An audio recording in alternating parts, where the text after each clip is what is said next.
Hello and welcome.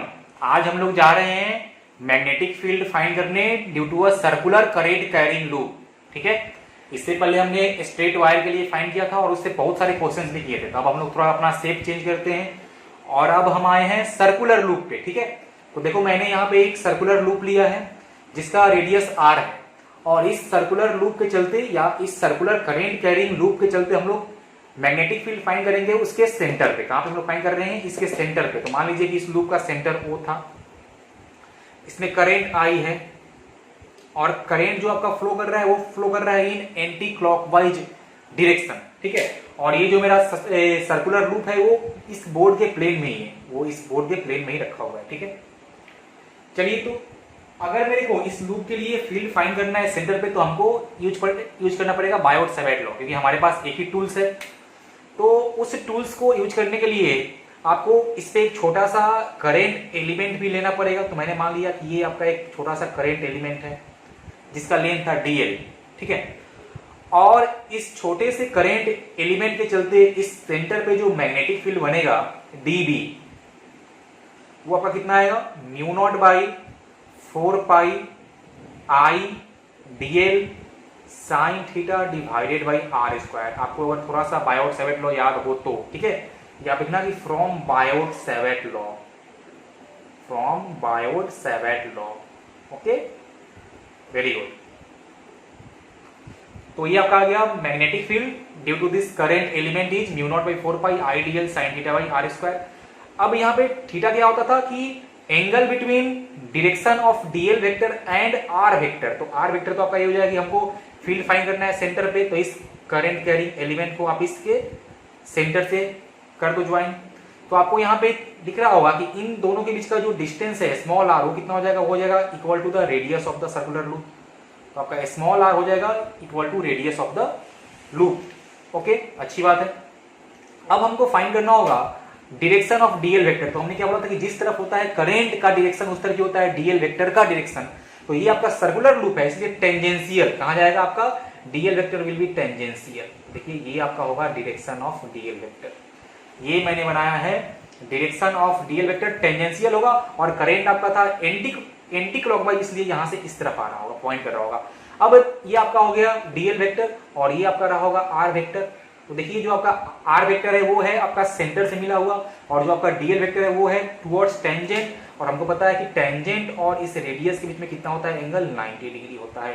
मतलब इस case में in the case of circular loop angle between dl vector and r vector is 90 degree. तो हम लोग यहाँ पे लिखेंगे थीटा इक्वल टू 90 डिग्री।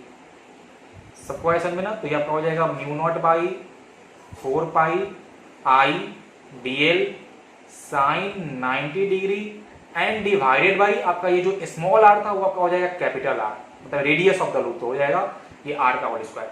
अब देखो ध्यान से कि इस पूरे सर्कुलर लूप पे आप कहीं भी ऐसा एलिमेंट ले लो, हर एक एलिमेंट के चलते इस सेंटर पे मैग्नेटिक फील्ड का डायरेक्शन सेम आएगा। और मैंने आपको सेकेंड क्लास में बताया था कि कैसे फाइंड करते हैं सर्कुलर लूप के सेंटर पे मैग्नेटिक फील्ड। तो वहां पे हमने यूज किया था राइट हैंड थंब रूल और उसमें वो स्ट्रेट वायर और सर्कुलर लूप के लिए स्लाइटली चेंज हुआ था। इसीलिए मैंने आपको बताया था कि आपको इस लूप को ग्रैब करना है इन द डायरेक्शन ऑफ करेंट और फिर आपको थंब देगा, thumb will give the direction of magnetic field. तो देखिए ये आपका लूप हुआ ना, इसमें करंट था एंटी क्लॉकवाइज, तो हम इसको ग्रैब करेंगे एंटी क्लॉकवाइज में। तो थंब मेरा पॉइंट कर रहा है ऊपर की तरफ, मतलब कि इस सेंटर पे जो मैग्नेटिक फील्ड का आने वाला है डायरेक्शन वो क्या आएगा? वो आएगा normal to the plane of the board and coming outward. मतलब कि आपका ये मैग्नेटिक फील्ड का जो डायरेक्शन आने वाला है वो आपका आएगा डॉट में। ठीक है ना, इसमें किसी को कोई तकलीफ नहीं है। अब आप इस पे कोई भी ले लो एलिमेंट, तो हर एक एलिमेंट के चलते फील्ड का आपका डायरेक्शन ये डॉट में ही आ रहा होगा। मतलब कि सबके फील्ड के बीच का एंगल 0 डिग्री है। तो हम लोग सिंपल उनको एडिशन कर सकते हैं, हम लोग उनका सिंपल एडिशन कर सकते हैं। तो आप यहाँ पर लिख दो, ये आपका था डी वेक्टर का मैग्नीट्यूड, ये आपका मैग्नीट्यूड शो करता है। अब अगर सभी एलिमेंट के चलते सेंटर पे फील्ड एक ही डायरेक्शन में आ रहा है तो नेट फील्ड के लिए आप इसको इंटीग्रेशन कर दो कि इस छोटे से एलिमेंट के चलते जो फील्ड है हम लोग करेंगे उसका इंटीग्रेशन। तो देखो कितना आएगा? ये आपका आ जाएगा mu not by 4 pi I और dl तो आ जाएगा साइन 90 का हो जाएगा 1, तो ये आपका हो जाएगा I dl and divided by r square. और इसका हमको करना होगा इंटीग्रेशन।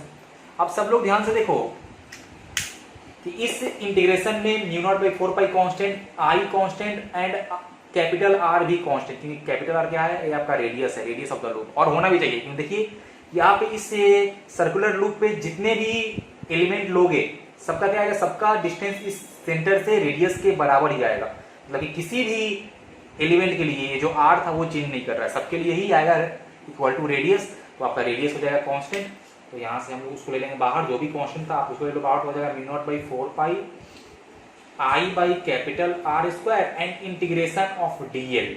इंटीग्रेशन ऑफ डीएल, अब क्या था डीएल आपका ये छोटा सा लेंथ, तो हम जब इस छोटे से लेंथ को करेंगे इंटीग्रेट तो हमको इस पूरे सर्कुलर लूप का टोटल लेंथ मिल जाएगा, मतलब हम बोलेंगे कि integration of DL is nothing but 2 pi R, है ना, length of the circular loop, total length उसका।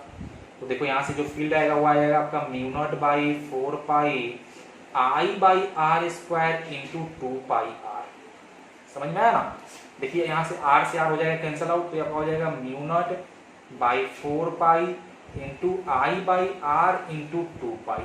This is the value of magnetic field due to circular loop at its centre. अब ये फॉर्मूला सब लोग इसको याद रखना, mu not by 4 pi I by R into 2 pi. ये R क्या था, इसका रेडियस है, आई था इसमें करंट, और 2 पाई इज द एंगल। ये जो मेरा सर्कुलर लूप जो अपने सेंटर पे एंगल बना रहा था, क्योंकि इसका जो पूरा लेंथ आया था वो आया था 2 पाई आर। अब जब तुमको न्यूमेरिकल्स क्वेश्चन सॉल्व करना हो तो तुम 2 पाई और इस मतलब कि यहाँ पे 2 पाई को कैंसल आउट मत करना, ठीक है, क्योंकि हम लोग वहां पे म्यू नॉट बाई 4 पाई का एक सम वैल्यू पुट करेंगे 10 टू द पावर -7। लेकिन अगर आपका न्यूमेरिकल क्वेश्चन नहीं है तो आप इस 2 पाई को कैंसिल आउट भी कर सकते हो, तो फिर आपका हो जाएगा mu not by 2 I by R. Magnetic field at the centre of circular loop, at the centre, ये आपका कहाँ है, यह है at the centre of circular loop. अभी हम लोग फाइंड करने इसके सेंटर पे, ओके। और ये जो फील्ड का आने वाला है डायरेक्शन वो कहाँ आएगा, देखिए मैंने घुमाया perpendicular to the page and coming outward, तो यहाँ पे आपको डॉट से शो कर देना होगा। सब लोग इसको अब याद रखेंगे, चलिए अच्छी बात है। अब मान लीजिए कि हमने यहाँ पे देखा कि ये जो मेरा सर्कुलर लूप था उसमें सिर्फ एक टर्न था, कितना था, सिर्फ एक टर्न था। अगर मान लीजिए कि if loop has n turns, if loop has n turn, मतलब जो मेरा सर्कुलर लूप था उसमें नंबर ऑफ टर्न्स था, कुछ ऐसे ऐसे हमने उसमें वायर को घुमाया था, राउंड किया था। अब देखिए कि हमने जब बोला है कि circular loop has n turns, तो हम यहाँ पे मान के चल रहे हैं कि उससे सर्कल का रेडियस चेंज नहीं किया होगा, रेडियस डज नॉट चेंज, मतलब कि जब हम उसको टर्न में, मतलब कि हम लोग जब उसमें टर्निंग किए होंगे सर्कुलर लूप का, तो उस केस में उसका थिकनेस बहुत ही कम होगा, और थिकनेस जब बहुत कम होगा तो उसका रेडियस चेंज नहीं किया होगा। तो ये हम लोग मान के चल रहे हैं, रेडियस जैसे ही चेंज होगा फिर जो आपका क्वेश्चन है वो थोड़ा सा टफ बन जाएगा। यहाँ हम मान के चल रहे हैं कि उसका रेडियस चेंज नहीं किया हुआ है, और नॉर्मल सिचुएशन में जो आपका नंबर ऑफ टर्न्स दिया रहता है उसमें रेडियस चेंज नहीं होता है, तो आप सिंपल से यही वाला फॉर्मूला यूज कर सकते हो, ठीक है। तो देखो, तो अगर आपके लूप के पास n टर्न था ना, तो बस आप इसमें n से मल्टीप्लाई कर देना। अगर n टर्न रहे तो आपने जो एक टर्न के लिए फील्ड फाइंड किया उसमें बस आप n से मल्टीप्लाई कर देना, मतलब कि अगर सर्कुलर लूप के पास नंबर ऑफ टर्न्स n था तो जो मेरा magnetic field at the centre आएगा वो आ जाएगा n into I by r into 2 पाई। देखिए this is the magnetic field at the centre, बस मैंने n से मल्टीप्लाई कर दिया, या इसको सिंपलीफाई करो तो आपका आ जाएगा म्यू नॉट बाई 2r, और यहाँ पर हो जाएगा n times of I। This is the magnetic field at the centre, this is the magnetic field at the centre of the circular loop. और फिर से क्या आएगा, हमने नंबर ऑफ टर्न चेंज किया है ना, तो डायरेक्शन तो चेंज करेगा नहीं, तो फिर से वही हो जाएगा आपका perpendicular to the plane of board and coming outward, या आप लिखना कि perpendicular to the plane of page and coming outward. अब मान लीजिए कि यहाँ पे हमने लिया था करंट आपका एंटी क्लॉकवाइज, तो अगर आपका करंट होता है क्लॉकवाइज तो उस केस में हम लोग वैल्यू फाइंड करने के लिए फॉर्मूला सेम ही यूज करते हैं। बस होता क्या कि यहाँ पे फील्ड का डायरेक्शन चेंज होता है, यहाँ पे क्या होता है कि perpendicular to the plane of board and going inward, तो यहाँ पे आपका होता है फील्ड क्रॉस में। समझ में आया ना। अब देखो, तो मैंने ये फॉर्मूला यहाँ पे किया है डिराइव, और हमने माना था कि मेरा लूप कहाँ था, लूप इस बोर्ड के प्लेन में था। अगर आपका लूप इस प्लेन के बोर्ड के परपेंडिकुलर हो जाए, मतलब कि देखिए अभी फिलहाल मेरा इस केस में लूप कुछ ऐसा था, ये प्लेन में था बोर्ड के, तो अगर आपका लूप इसके परपेंडिकुलर भी आ जाए तो भी ये फॉर्मूला वैलिड होगा। ये जो आपका फील्ड का है ना फॉर्मूला जो मैंने फाइंड किया, ये वाला और ये वाला, ये आपका था फॉर 1 टर्न सिंगल टर्न, और ये आपका है फॉर n टर्न। तो फॉर्मूला इसके लिए ही वैलिड है जब मेरा लूप इसके बोर्ड के प्लेन के परपेंडिकुलर आ जाए। बस आपका क्या होगा कि इस बार मैग्नेटिक फील्ड का डायरेक्शन चेंज कर जाएगा, ठीक है। तो फॉर्मूला आपका ये हमेशा ही वैलिड है, आपका ये लूप प्लेन में हो या प्लेन के परपेंडिकुलर हो, कोई चाप नहीं लेना है, ठीक है। चलो अच्छी बात है। अब ये तो हमने फाइंड किया है कि for a complete circular loop. अगर मान लीजिए कि कुछ केस में ऐसा होता है कि मेरा जो ये सर्कल पूरा कंप्लीट नहीं होता, मतलब कि वो एक सर्किल का पार्ट होता है, आप इसको आर्क बोलते हो, तो मैं अब फाइंड कर रहा हूं उसके लिए। पहले मैं इसको कॉपी कर लूं। तो अब हम लोग जा रहे हैं फाइंड करने कि magnetic field at the centre, magnetic field at the centre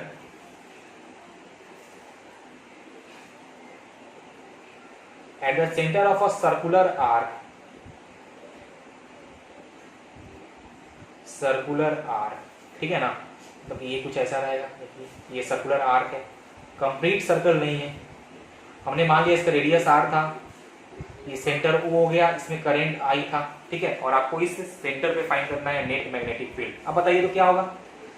तो फिर से जैसे हमने यहाँ पे ये छोटा सा लिया था एलिमेंट, वही काम आपको यहाँ भी करना पड़ेगा। बस अंतर कहाँ आ जाएगा, देखो ध्यान से। तो यहाँ भी हम जब ये छोटा सा लेंगे एलिमेंट, छोटा सा लेंगे एलिमेंट dl लेंथ का, तो इसके लिए जो मैग्नेटिक फील्ड आएगा वो क्या आ जाएगा, μ0/4 पाई I dl sin 90/r²। ये तो सेम ही रह जाएगा।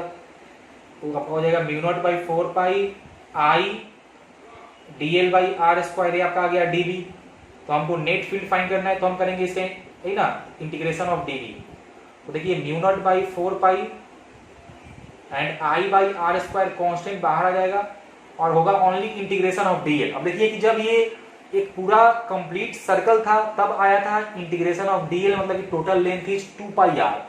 जब ये बस आर्क रहेगा और मान लीजिए कि अगर इस आर्क ने सेंटर पे थीटा एंगल बनाया है, तो इस बार जो इसका लेंथ होगा, इस बार जो इसका जो लेंथ आने वाला है, आप अगर बेसिक गणित से जाओ, बेसिक मैथमेटिक्स से, तो इस बार जो इसका लेंथ आएगा वो आपका आएगा r इंटू थीटा। ये सबको पता है कि लेंथ बराबर r इंटू थीटा। और यहाँ पे थीटा आपको लेना है इन रेडियन, ये बातें आप लोग याद रखना। थीटा आपको डिग्री में नहीं लेना है, आपको लेना है थीटा इन रेडियन हमेशा, ठीक है। तो इस केस में जो अपना फील्ड आएगा वो आ जाएगा μ0/4 पाई I/r² एंड इंटू जहां पे dl था वहां पे हम कर देंगे r इंटू थीटा। तो देखो ये आपका आ जाएगा μ0/4 पाई I/r इंटू थीटा। अब तुम लोग ये वाला फॉर्मूला याद कर लेना कि magnetic field at the centre of a circular arc is μ0/4 pi I/r into theta. तो ये किसी भी टाइप के सर्कुलर आर्क के लिए वैलिड है, ठीक है ना। μ0/4 पाई I/r इंटू थीटा। मैं फिर से बोल रहा हूँ कि ये थीटा क्या है, ये जो मेरा सर्कुलर आर्क ने सेंटर पे जो एंगल सबटेंड किया था, और आपको हमेशा लेना है एंगल इन रेडियन। तो देखो कि in the case of complete circle ये कितना हो जाएगा, आपका थीटा का वैल्यू हो जाएगा 2 पाई, और जब आप थीटा का वैल्यू 2 पाई पुट करोगे तो आपको ये वाला ही वैल्यू मिल जाएगा जो हमने पहले यहाँ पे डिराइव किया था। समझ में आया ना। तो सब लोग इसको याद कर लेना, तो फिर तुमको कहीं भी तकलीफ नहीं होगा। μ0/4 pi I/r into theta. Okay, अब देखो ध्यान से कि फिर से वही कि अगर इस सर्कुलर आर्क के पास n टर्न्स होता, कितना होता, इफ n टर्न्स, देखिए ये मैंने किया है फॉर सिंगल टर्न, तो अगर इसके पास n टर्न्स होता तो हम लोग बस करते क्या कि यहाँ पे n से मल्टीप्लाई कर देते। देखो यहाँ पे, तो बस इसलिए मैंने कर दिया, बस आप यहाँ पे n से मल्टीप्लाई कर दे, जितना नंबर ऑफ टर्न्स उतना से आप कर दो मल्टीप्लाई। और फिर से यहाँ पे इस सर्कुलर आर्क के चलते जो फील्ड का आता है आपका डायरेक्शन, तो जैसे हम लोग पहले फाइंड किए थे, इसके लिए वैसे करेंगे। यहाँ भी ये हाथ को घुमाया तो ये आपका आएगा perpendicular to the plane and coming outward, तो आप यहाँ पर डॉट लगा दो। तो सब लोग इसको एक बार देख लो। तो ये वाला फॉर्मूला आप याद रखोगे तो आपका ये वाला भी काम हो जाएगा, ठीक है, कंप्लीट सर्कल के लिए। क्योंकि फॉर कंप्लीट सर्कल थीटा होता है 2 पाई, तो ये यहाँ पे थीटा 2 पाई करेंगे तो ये वाला ही मिल जाएगा रिजल्ट, ठीक है ना। जल्दी से तुम लोग कॉपी करो इसको। अब देखो सब लोग ध्यान से, तो हमने जो फॉर्मूला फाइंड किया है, तो for a given circular arc उसके सेंटर पे फील्ड का वैल्यू क्या आएगा, उसके सेंटर पे फील्ड का वैल्यू आएगा constant. For a given circular arc, मैं यहाँ पे लिखता हूं,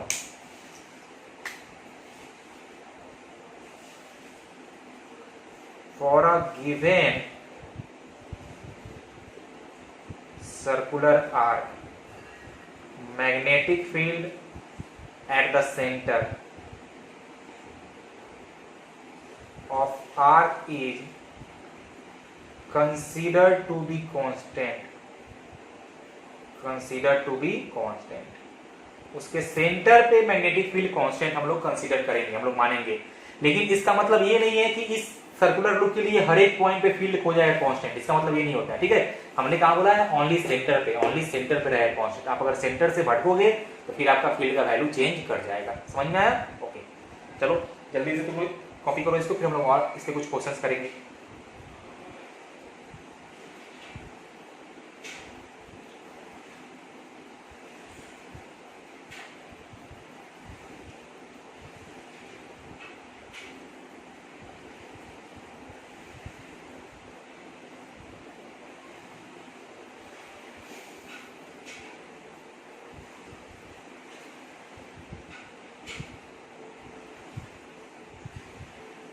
चलो स्टार्ट करते हैं एकदम सिंपल क्वेश्चन से। If number of turns in a circular coil is double and its radius is reduced to half,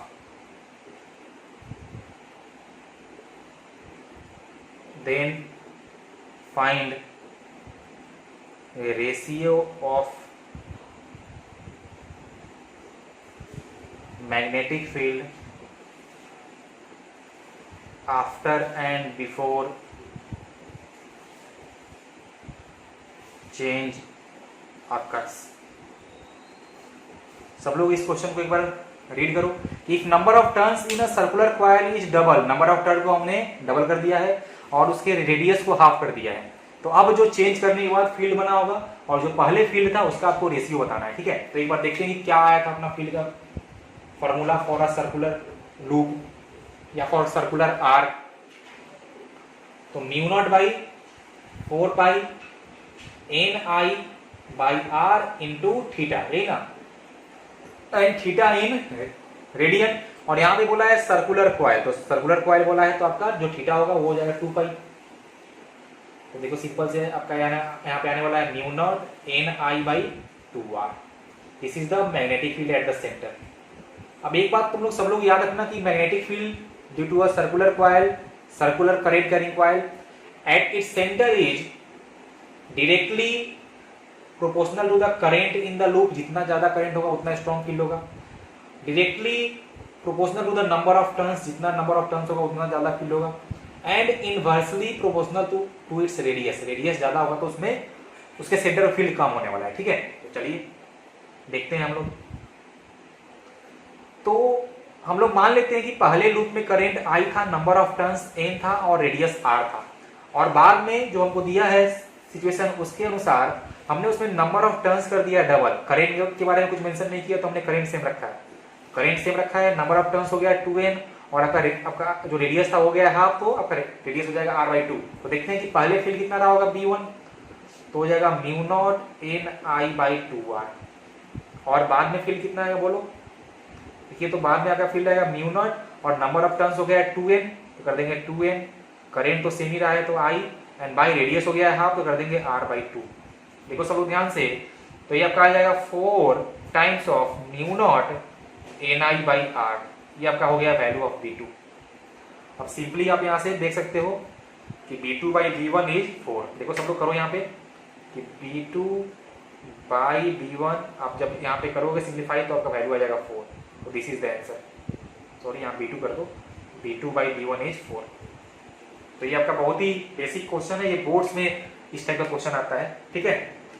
जल्दी से तुम लोग कॉपी करो, फिर हम लोग और क्वेश्चन देखते हैं। कॉपी करो जल्दी।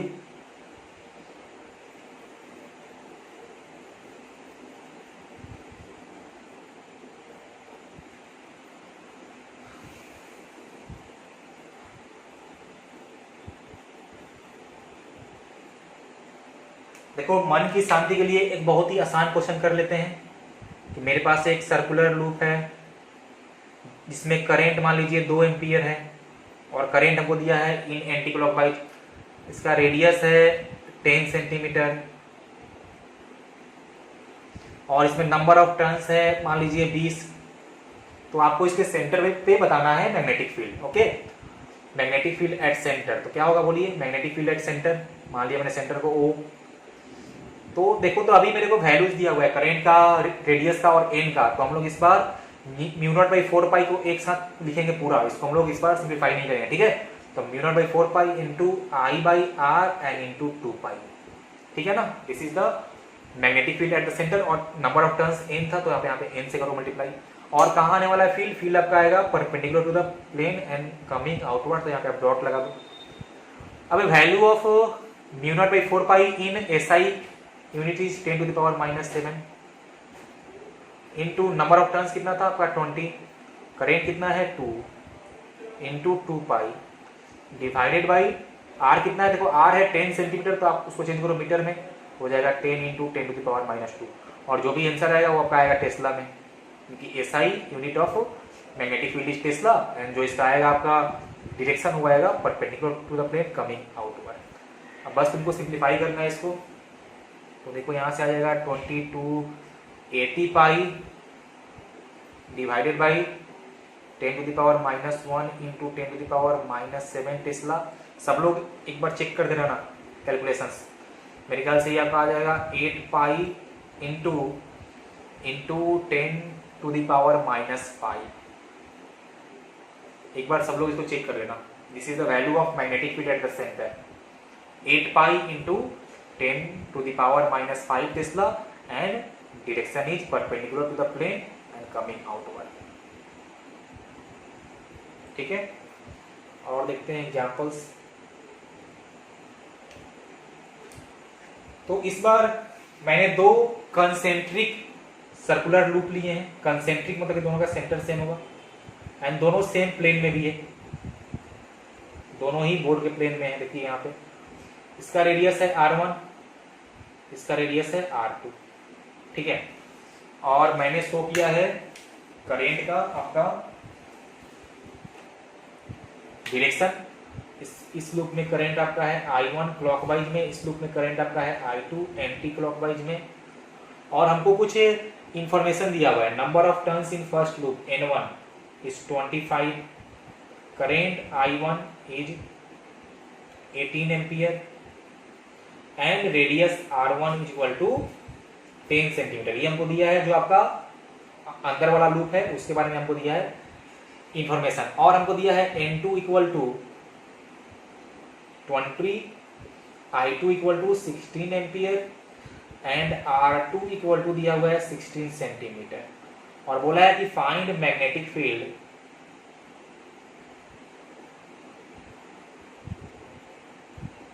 Eight the centre. मान लीजिए सेंटर है आपका O रहेगा, तो इस सेंटर पे आपको फाइंड करना है मैग्नेटिक फील्ड। तो देखो अब इस क्वेश्चन में क्या आया कि दो सर्कुलर लूप हैं, तो दोनों लूप के चलते इंडिविजुअली फील्ड फाइंड करेंगे और फिर उनका करेंगे वेक्टर समेशन। तो हम बोलेंगे कि net field at centre is vector summation of 1 and 2। अब फिर से आप फाइंड कर लो कि इस दो फील्ड के बीच में क्या आने वाला है, डायरेक्शन। तो देखिए पहले लूप में करंट है क्लॉकवाइज, तो मैंने अपने फिंगर्स को कर लिया क्लॉकवाइज में, तो कहाँ आ रहा है थंब अंदर ना, मतलब कि पहले का फील्ड जो आपका आएगा B1 वो होगा perpendicular to the plane of board and going inward. दूसरे का फील्ड देखिए कि उसमें करंट था एंटी क्लॉकवाइज, तो उसमें मैंने फिंगर कर लिया तो आपका आ रहा है ऊपर की तरफ। तो दूसरे का फील्ड आएगा perpendicular to the plane of board and coming outward, तो आपका हो जाएगा डॉट में, ठीक है। तो इसको सब लोग याद रखना कि यहाँ पे इन दोनों के बीच का जो फील्ड आ रहा है कितना आएगा, फील्ड के बीच का जो एंगल आ रहा है वो आपका आ रहा है 180 डिग्री। कितना आ रहा है 180 डिग्री, मतलब थीटा 180 है। तो जब भी थीटा होता है 180 डिग्री तो क्या बोलते हैं हम लोग कि magnitude of net field is mod B1 minus mod B2।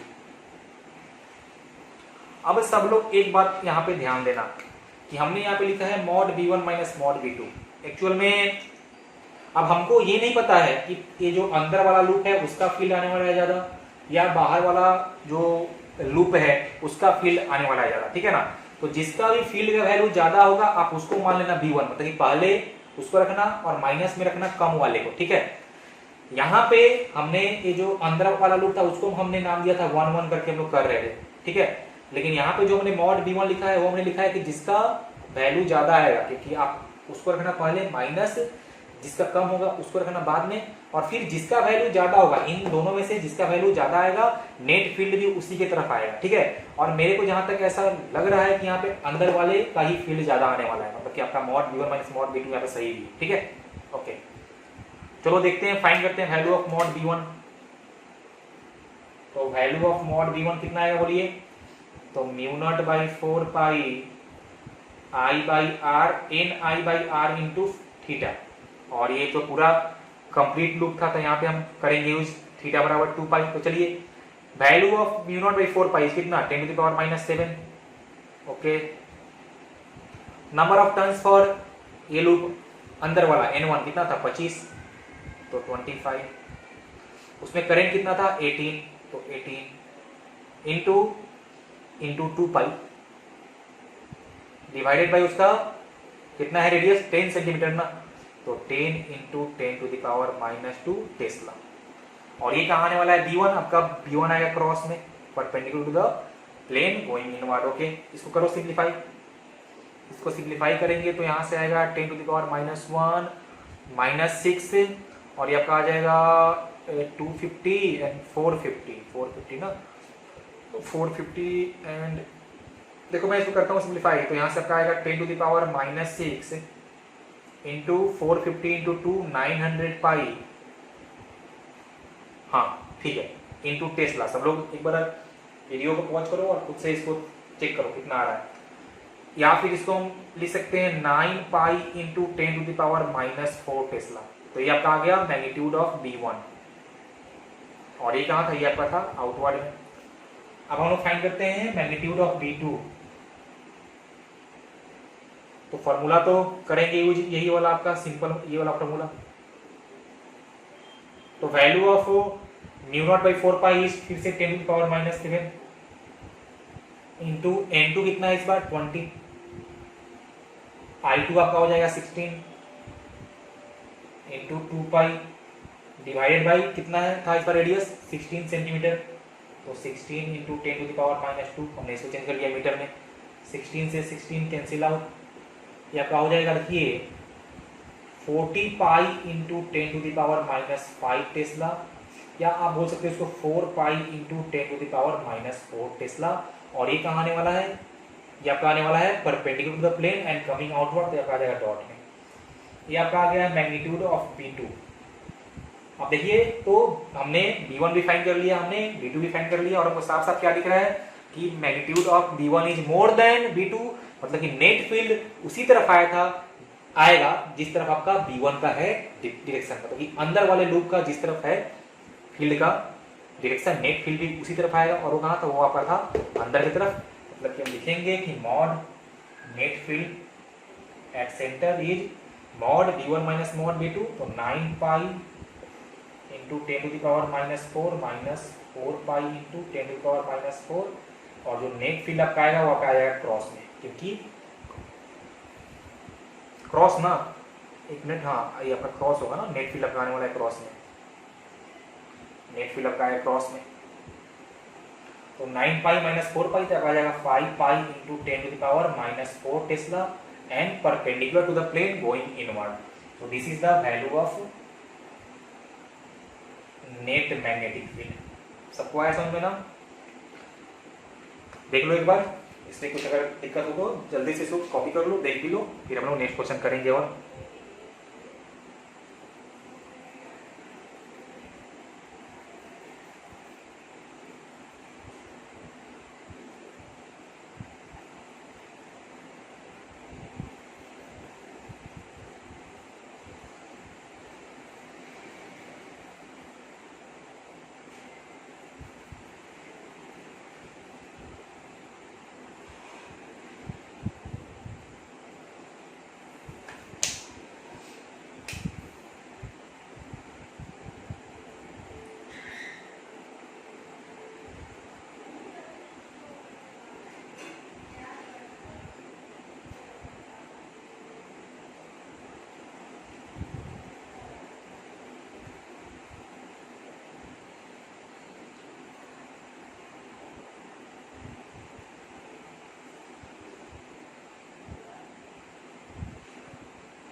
देखिए ये रहा अपना नेक्स्ट क्वेश्चन। ये आपको एक शेप दिख रहा है ना, सर्कुलर शेप है इसमें, और आपको यहाँ पे डिफरेंट सेक्शंस भी सबको दिख रहे होंगे। हमको इस सेंटर पे फाइंड करना है net field at centre.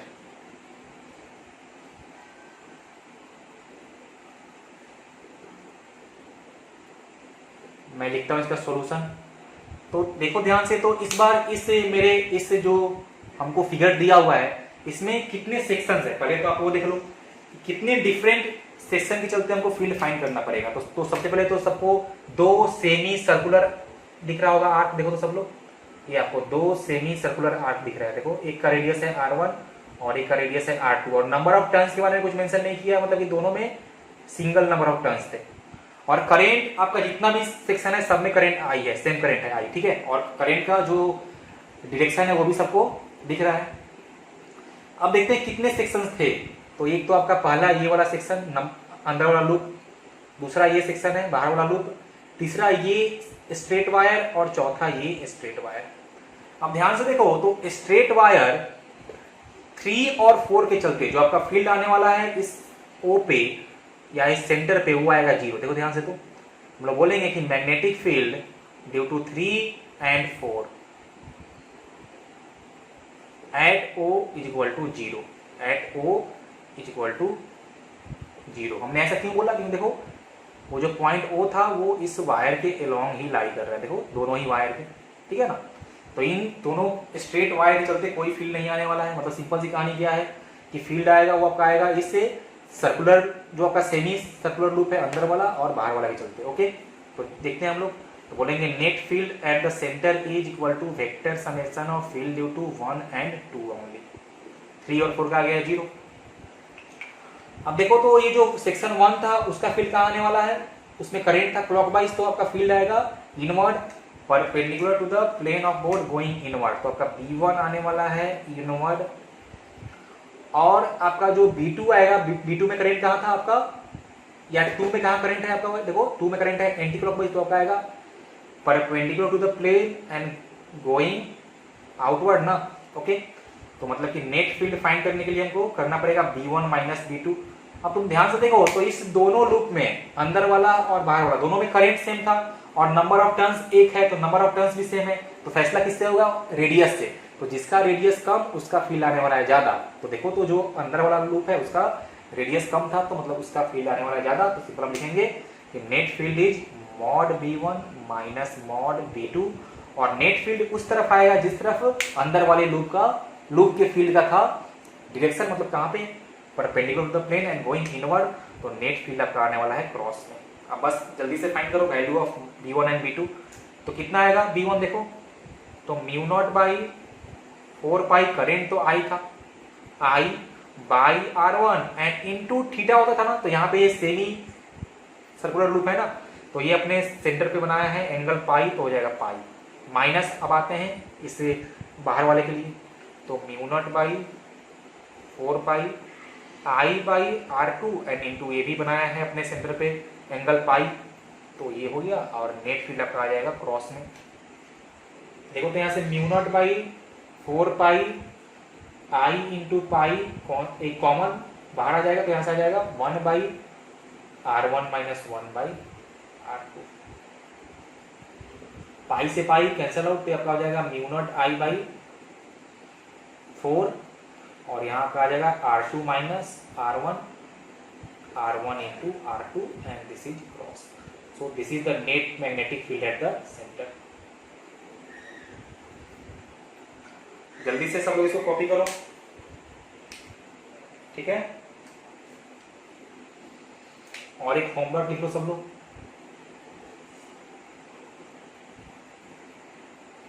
Homework कुछ ऐसा है,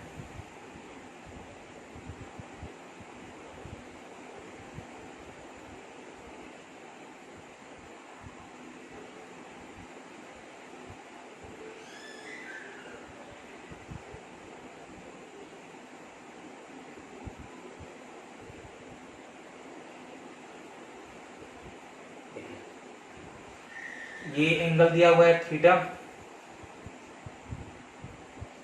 ये करेंट सिमिलर क्वेश्चन, ये कोई तकलीफ नहीं है। रेडियस ये वाला दिया है आपका, जो रेडियस अंदर का है वो दिया है ए, जो रेडियस बाहर का है वो दिया है बी, और फिर से सबको फाइंड करना है नेट फील्ड एट सेंटर। तो जैसे ये क्वेश्चन किया था वैसे ये भी क्वेश्चन करेंगे। देखिए, तो यहाँ पे भी दो स्ट्रेट वायर का सेक्शन था, और फिर से इस दो स्ट्रेट वायर के चलते आपका इस ओ पे फील्ड आ जाएगा 0 के, ये आपका पॉइंट ओ इस वायर के एलोंग ही लाई कर रहा है। तो फील्ड सिर्फ इस दो सर्कुलर लूप के चलते ही आएगा, सर्कुलर आर्क के चलते ही आएगा। और इस केस में ये सर्कुलर आर्क ने सेंटर पे बनाया था एंगल पाई, और यहाँ पे जो आपका एंगल है वो है थीटा। तो बस चेंज इतना ही हुआ है कि वहां पे एंगल पाई आ रहा था, यहाँ पे एंगल आ रहा है थीटा। ठीक है, सब लोग इसको घर पे करना ट्राई, कॉपी करो इसको। इसका आंसर आएगा mu naught I by 4 pi 1 by A minus 1 by B into theta, ये आंसर आएगा। ठीक है, मिटाता हूं इसको मैं।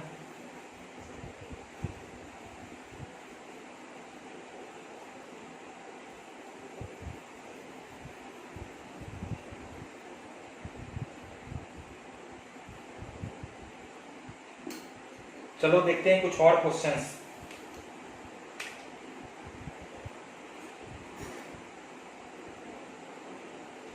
Calculate magnetic field at the center of semi-circular loop in each case। in each case आपको सेमी सर्कुलर वायर के centre पे मैग्नेटिक फील्ड फाइंड करना है। और क्वेश्चन में बोला है कि इफ द स्ट्रेट वायर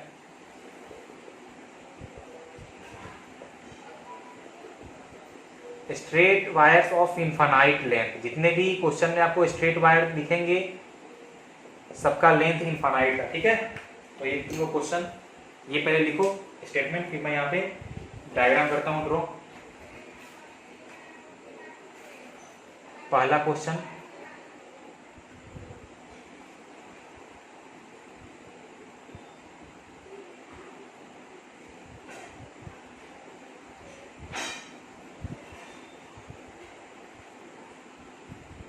ये आपके जो भी स्ट्रेट वायर दिख रहे हैं वो आपके इनफाइनाइट वायर है। ठीक है, और ये रहा सेंटर, और इसका रेडियस आर था, और करंट आ ही जाएगा। नंबर ऑफ टर्न्स के बारे में कुछ मेंशन नहीं किया, तो हम लोग मानेंगे सिंगल टर्न्स। और देखो, जो मैंने यहाँ पे डॉट लाइन शो किया है ना, तो एक्चुअल में यहाँ पे कोई वायर नहीं है। ठीक है ना, एक्चुअल में यहाँ पे कोई वायर नहीं है, आप इसको हटा भी सकते हो। डॉट लाइन से हम जहाँ शो करते हैं तो वहाँ पे कोई वायर नहीं था एक्चुअल में। तो ये आपका हो गया पहला क्वेश्चन। सेकेंड क्वेश्चन है,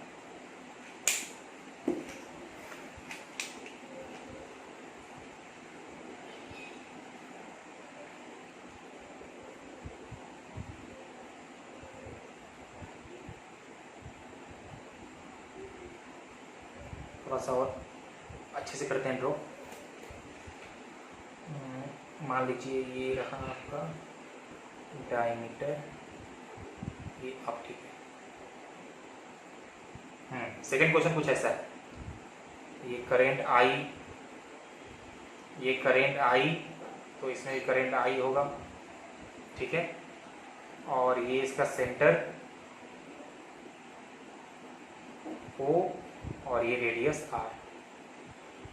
ठीक है ना, ये रेडियस आपका आर है।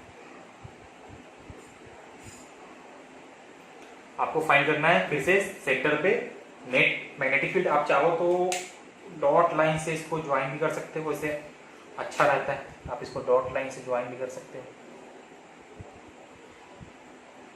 ठीक है, थर्ड क्वेश्चन जो है वो आपका है कुछ ऐसा,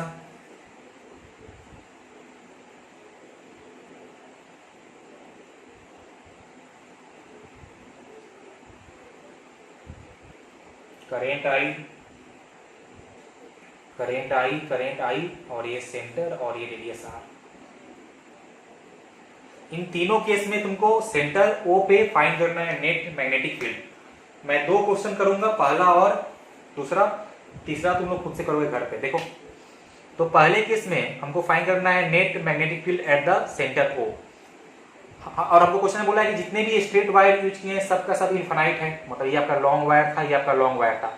कितने सेक्शन है इस डायग्राम में? देखो सेक्शन 1, सेक्शन 2 एंड सेक्शन 3। अब हम एक बात तो श्योर है कि सेक्शन 1 और 3 के चलते फील्ड कितना आने वाला है? पॉइंट ओ पे आने वाला है 0, क्योंकि वो उस लाइन के अलोंग ही लाई कर रहा है। देखो जो पॉइंट आपका है वो लाइन के अलोंग ही लाई दिया है, तो 1 और 3 का फील्ड हो जाएगा 0।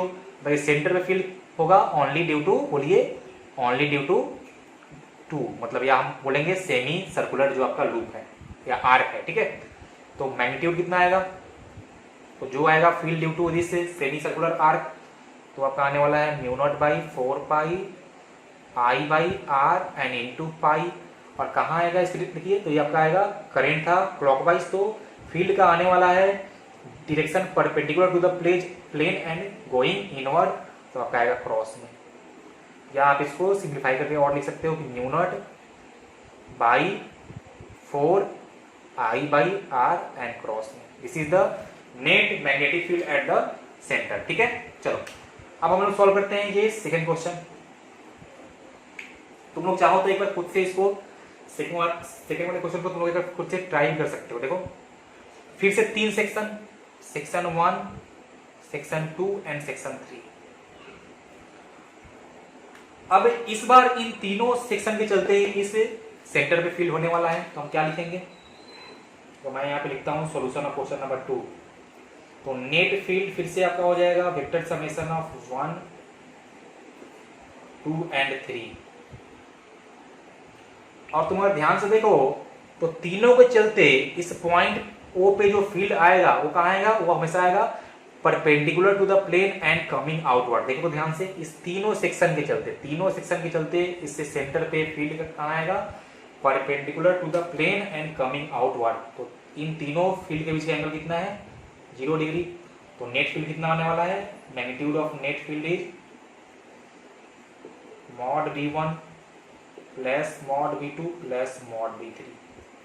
अब तुम लोग एक बात और ध्यान से देखो कि जितना फील्ड आएगा ड्यू टू 1 उतना ही आएगा फील्ड ड्यू टू 3, ठीक है ना। और ये मेरा स्ट्रेट वायर आपका इनफाइनाइट वायर था, लॉन्ग वायर था। और देखिए तो मतलब कि सिंपल सी कहानी है कि ये दोनों वायर इस पॉइंट ओ के लिए सेमी इनफाइनाइट वायर की तरह एक कर रहा होगा। कैसा कर रहा होगा? सेमी इनफाइनाइट वायर, मतलब कि एक तरफ से फैला हुआ है इनफाइनाइट तक और दूसरी तरफ से ये देखिए यहाँ पे कुछ ऐसा, जो सेकेंड एंड ऑफ वायर होगा वो आपका पॉइंट पी के ऐसा कर रहा होगा। तो ये आपका सेमी इनफाइनाइट फॉर्म कर रहा था ना। तो 1 और 3 का सेम आने वाला है फील्ड, और कितना आया देखिए, तो field due to semi infinite wire क्या आता था? Mu not by 4 pi I by D, वो आपका था field due to semi infinite wire. अगर सबको याद हो तो mu not by 4 pi I by D, तो आई और यहाँ पे डी क्या होगा? डी हो जाएगा आपका रेडियस, तो आर प्लस। अब हम लोग फाइंड करते हैं field due to this semi circular arc, तो आपका हो जाएगा mu not by 4 pi I by are and into theta, और कितना आएगा? थीटा आपका आ जाएगा equal to pi and plus जो 3 जो था आपका स्ट्रेट वायर, फिर से उसका फील्ड हो जाएगा पहले के बराबर, तो mu not by 4 pi I by R, ठीक है ना। अब देखो तो यहाँ पे क्या हो जाएगा? यहाँ पे mu not by 4 pi I by R हो जाएगा कॉमन, तो यहां से बचेगा 1 प्लस पाई प्लस 1। और नेट फील्ड कहां आने वाला है? Perpendicular to the plane and coming outward ना। ओके, जब तुम इसको सिंप्लीफाई करोगे तो तुम्हारा आ जाएगा mu not by 4 pi I by are and 2 plus pi या pi plus 2। This is the net magnetic field at the centre and perpendicular to the plane coming outward. तो ये आपका हो गया सेकेंड वाला। ये थर्ड वाला क्वेश्चन तुम लोग खुद से ट्राई करना, मैं इसका आंसर लिख दे रहा हूं। इसका आंसर आने वाला है mu not by 4 pi I by R, और तुम्हारा आ जाएगा पाई माइनस 2 एंड जो तुम्हारा नेट फील्ड आएगा वो आएगा perpendicular to the plane and going inward, cross में आएगा। तो ये क्वेश्चन अब तुम लोग खुद से घर पे इसको ट्राई करना।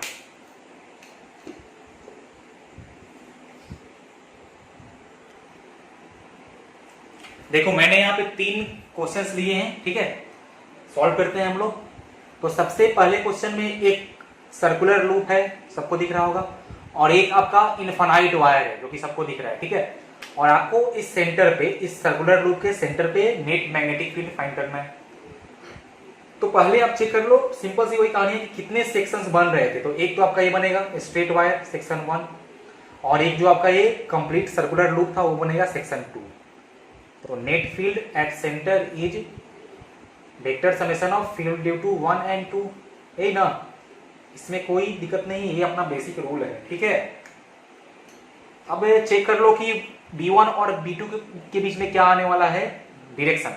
तो आपका जो सर्कुलर लूप था उसका फील्ड देखो कहाँ आएगा। तो मैंने अपने राइट हैंड के फिंगर्स को कर दिया है, करंट था एंटी क्लॉकवाइज, तो हमने कर दिया एंटी क्लॉकवाइज में। तो कहाँ आ रहा है, ऊपर की तरफ आ रहा है ना, थंब इज पॉइंटिंग अपवर्ड, मतलब कि B1 आपका आने वाला है perpendicular to the plane of road coming outward. अब चेक करते हैं, सॉरी ये तो आपका B2 आएगा ना, ये आपका आएगा B2 मतलब कि field due to circular loop. अब देखते हैं B1,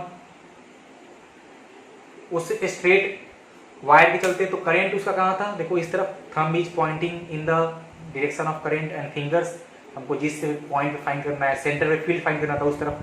फिर मैंने मुट्ठी बंद किया, तो देखो कहाँ आ रहा है मेरा, फिर से फिंगर्स बाहर ही आ रहा है ना, मतलब कि इस स्ट्रेट वायर के चलते फील्ड कहाँ आएगा, perpendicular to the plane of the ball and coming outward. तो दोनों का फील्ड जो आ रहा है वो सेम डायरेक्शन में है, तो कोई चाप नहीं है। तो नेट फील्ड इज सिंपली, इन दोनों को आप ऐड कर दो, mod B1 plus mod B2। अब बस वैल्यू फाइंड करना है। तो देखिए, तो ये जो आपका 1 था आपका इनफाइनाइट स्ट्रेट वायर था, यही ना, इनफाइनाइट स्ट्रेट वायर है। तो इसके लिए जो परपेंडिकुलर डिस्टेंस आएगा वो रेडियस के बराबर ही आएगा, क्योंकि वो आपका एकदम टच करके निकला था उस सर्कुलर लूप को। तो हो जाएगा μ0/4π, and due to infinite wire field क्या था, 2I/d ना, तो 2I, एंड बाई d यहाँ क्या है, d इज r, तो 2I/r, plus field due to circular loop, तो μ0/4π I by radius r and into angle जो बनाया है सेंटर पे, तो 2π है ना। अब इसको सब लोग सिंप्लीफाई कर दो। तो देखो यहाँ से कि μ0/4π 2I/r कॉमन है, और उसके बाद आपका बच जाएगा 1 + π। देखो तो सब लोग यहाँ पे चेक करो, तो बच जाएगा 1 + π, ठीक है ना। और ये आपका कहाँ आएगा, फील्ड कहाँ आने वाला है, perpendicular to the plane and coming outward. तो यहाँ पे आप डॉट लगा दो, तो हो गया आंसर। सबको आया ना समझ में। तो ऐसे हम लोग सॉल्व करेंगे इसको, ओके, ठीक है सब लोग ना, देख लो एक बार इसको, देख लो उसको।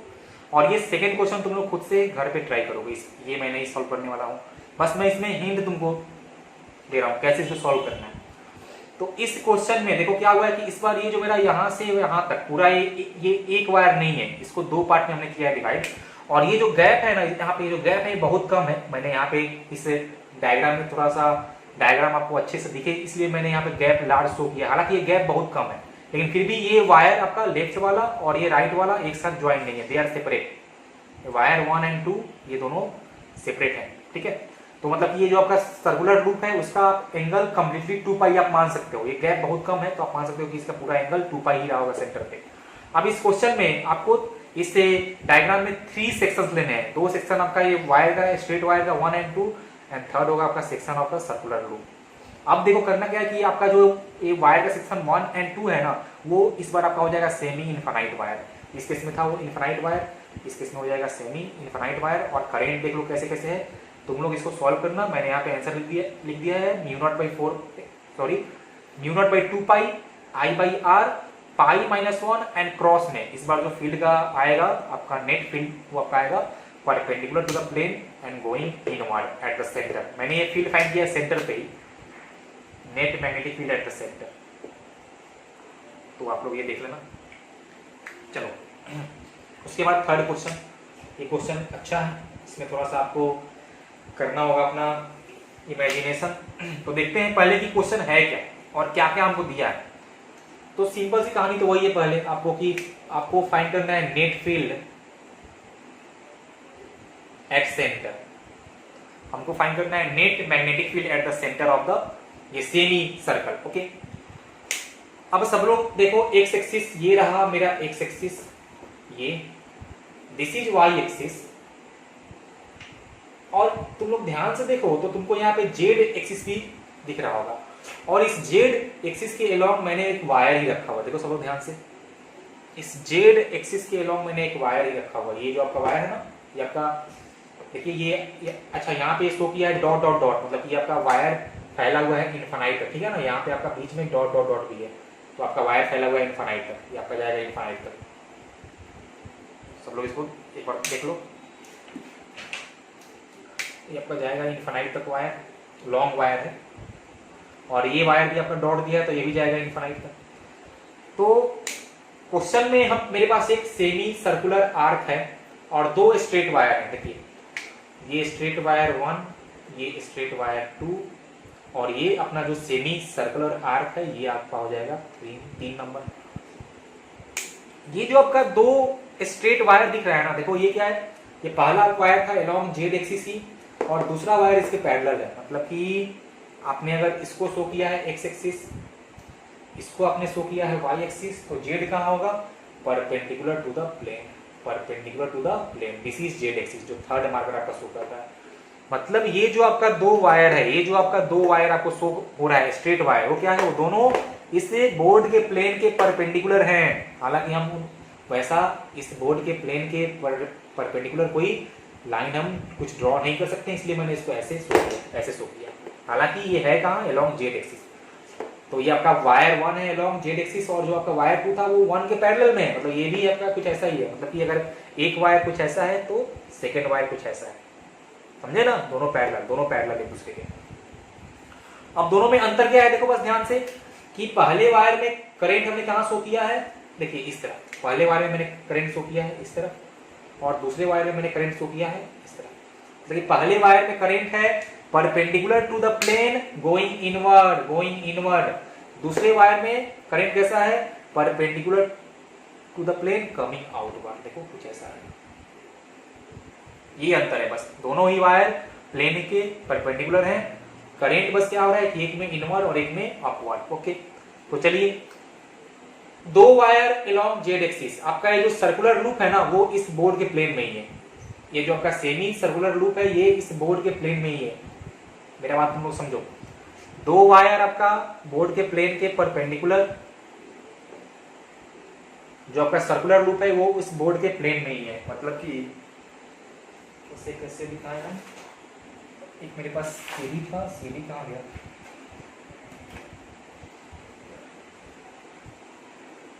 सीडी फिलहाल मेरे को मिल नहीं रहा है, लेकिन तुम बस जान लो, ये ऐसा समझो कि ये मेरा जो सर्कुलर लूप है वो इस बोर्ड के प्लेन में ही है, और ये दोनों वायर परपेंडिकुलर है। ओके, देखते हैं अब। तो हमको नेट मैग्नेटिक फील्ड फाइंड करना था ओ पे, तो क्या हो जाएगा भाई ना, वेक्टर समेशन ऑफ 1, 2 and 3। अब देखते हैं कि इनका कहां आने वाला है डायरेक्शन। तो 1 जो कैसा था, perpendicular to the plane and current is going inward, और हमको इस सेंटर ओ पे फाइंड करना था फील्ड। तो देखो ये ऐसा, थंब मेरा pointing in the direction of current perpendicular to the plane of board going inward. तो सेंटर पे फील्ड कहाँ है, देखो मेरा मुट्ठी कहाँ बंद हो रहा है, इस तरफ ना।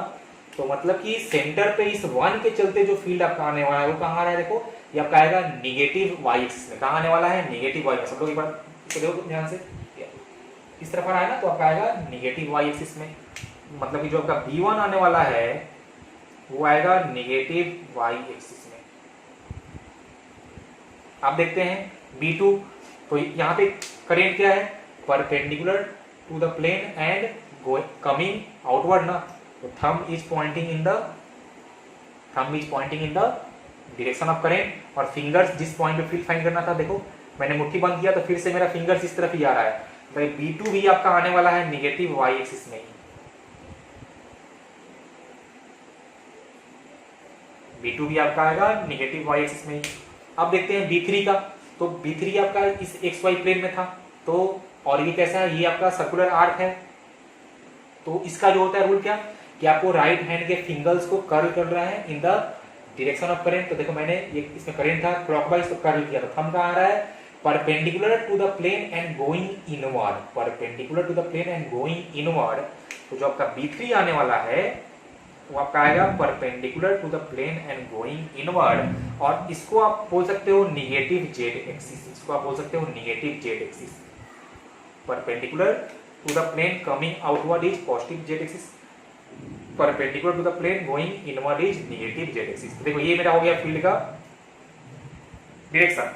1 और 2 का आने वाला है एक तरफ वायर का, और 3 का आने वाला है आपका perpendicular to the plane and going inward. और तुम लोग ऐसे भी समझ सकते हो कि जो मेरा ये सेमी सर्कुलर आर्क था वो XY प्लेन में था या वो बोर्ड के प्लेन में था, तो उसका फील्ड पक्का परपेंडिकुलर ही आएगा बोर्ड के प्लेन पे। देखो आपका वो जेड में आया भी है इसका सेमी सर्कुलर आर्क का फील्ड। ठीक है, ओके।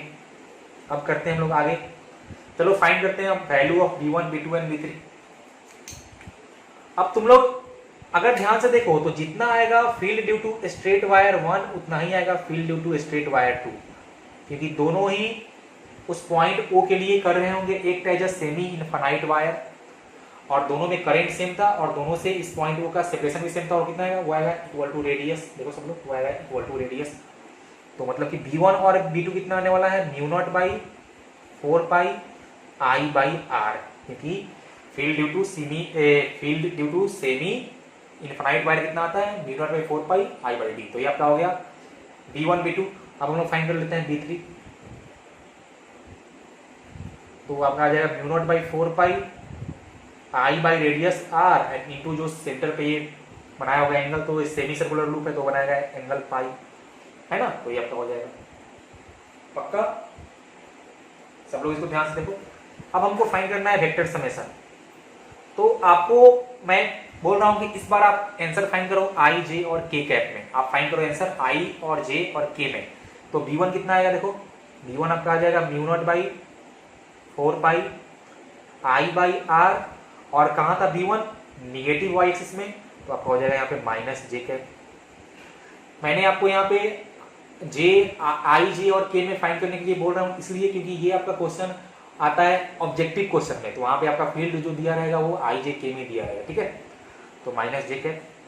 अब आ जाइए आप V2 के लिए। तो V2 कितना था, देखिए तो वैल्यू ऑफ V2 जितना था V1 उतना ही था V2, तो भी हो जाएगा mu not by 4 pi I by R, और उसका भी था आपका जो V2 का था क्या आपका डायरेक्शन वो भी था नेगेटिव वाई में, तो माइनस J कैप। प्लस आप देखते हैं V3, तो mu not by 4 pi I by R, और ये आपका जो V3 था वो था नेगेटिव जेड में, तो यहाँ बता देगा माइनस K कैप। अब इस J वाले को आप कर दो ऐड, देखो कितना आएगा, ये आपका आ जाएगा 2 times of mu not I by 4 pi R minus J cap plus mu naught I by 4 pi R minus K cap. This is the net magnetic field at the centre of the semi circular arc. हमने ये vector form में find कर लिया।